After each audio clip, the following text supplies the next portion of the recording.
Okay, let's dive right into this explainer. Today, we are decoding one of the absolute most elegant algorithms in all of machine learning, support vector machines, or SVMs. We're going to look at exactly how this mathematical engine draws the ultimate line in the sand to definitively categorize some seriously complex data.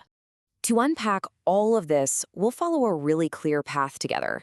We're starting with the decision boundary, learning how to maximize the margin, dealing with noise, handling inherent nonlinearity, and finally, we'll deploy the famous kernel trick.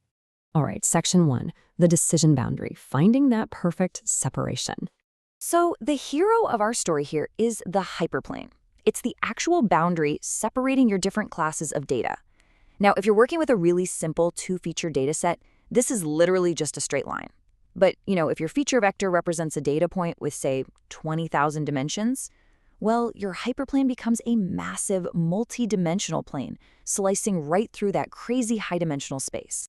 Imagine you've got a bunch of blue circles representing positive examples and orange circles for the negative ones. Right down the middle runs our decision boundary.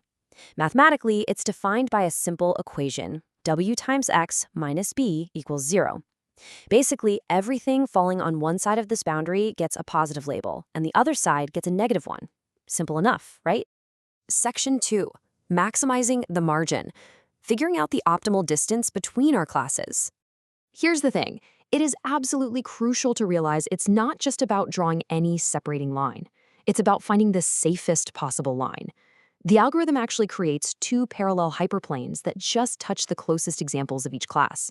The physical distance between those two parallel planes, that's what we call the margin. It's calculated as 2 divided by the Euclidean norm of W. So, to maximize this margin and make that gap as wide as possible, the algorithm simply minimizes the norm of W. The ultimate goal here is to ensure the absolute best possible generalization for completely new, unseen data down the line. Moving along to section 3, dealing with noise using soft margin SVMs. Now, this brings us to a really critical pivot point in our explainer. What happens when a simple straight line just utterly fails?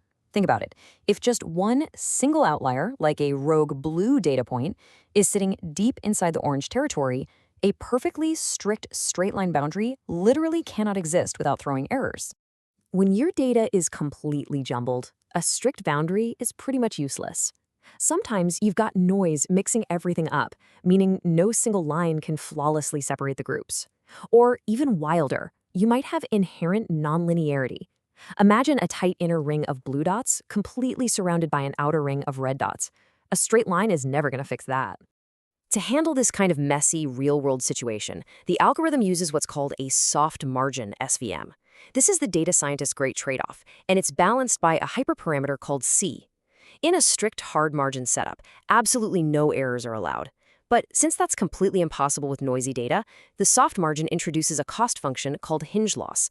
It actually allows the model to accept a few misclassifications, letting a couple of dots fall on the wrong side of the line, just to maintain a much wider, healthier margin overall. As you decrease the value of C, making errors becomes less costly for the algorithm. So it's basically sacrificing perfect past accuracy to build a wider margin that prepares us for a totally uncertain future. Section 4, inherent nonlinearity, how we go about transforming the space itself. To solve that inherent nonlinearity, like that circle of dots we were just talking about, the SVM conceptually performs two incredibly fascinating steps. First, it implicitly transforms the original space into a much higher dimensionality. Think of it like taking dots drawn on a flat piece of paper and suddenly tossing them all up into the air. Second, it finds a perfectly flat hyperplane that linearly separates those examples in this brand new transformed space. Which brings us to section 5, the absolute mathematical showstopper of this algorithm, the kernel trick. Remember that flat 2D circle of trapped blue dots? By mathematically mapping that data into 3D space, say by calculating the square of the values, the blue dots effectively drop down while the red dots rise up. Almost like magic, the data becomes completely linearly separable. It allows a perfectly flat 2D plane to slice cleanly right between the two distinct groups. But wait, there is a massive catch. Manually transforming millions of data points into infinite dimensions would absolutely destroy your computer's processing power. It is computationally ruinous. And this is exactly where the kernel trick comes in to save the day. Thanks to how the optimization problem is structured, using things called Lagrange multipliers, the algorithm actually only ever needs to know the dot products between data points. By using kernel functions, it calculates these relationships implicitly. It totally bypasses the heavy mathematical transformation, solving the problem brilliantly and way more efficiently. To wrap up this explainer, I'm going to leave you with this final thought. Support vector machines show us that chaotic, completely impossible problems suddenly become perfectly solvable when you just view them from a higher dimension.